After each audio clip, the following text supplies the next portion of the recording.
Pinaghahanap na ngayon ng pulisya sa suspect sa walang awang pagpatay sa magpinsang minor de edad sa lungsod ng Caloocan kahapon.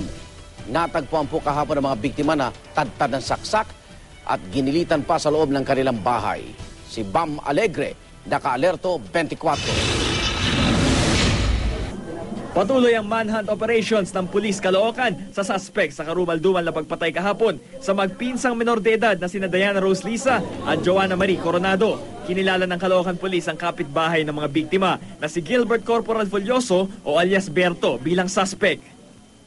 Nagkaroon tayo ng breakthrough dito sa investigation natin nung may nakita yung mga investigador natin ng mga drops ng mga dugo leading dun sa sa bahay niya.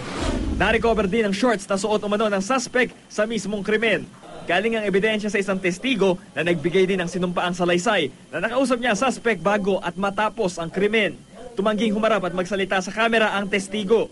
Pero giit niya, nakainuman pa raw niya at ng mga kaibigan niya ang suspect mula alas 8 ng gabi. Umalis daw si Folioso ng 1:30 ng madaling araw at nang bumalik bago mag alas 5 na umaga. Nagsabi raw ito na may napatay na 2 bata at nandilim lang daw ang paningin niya. Nilarawan pa raw nito kung paano niya ito ginawa. Ayon sa Caloocan PNP, may dating kasong rape ang suspect sa Bacoor, Cavite. Bam Alegre, naka-alerto 24.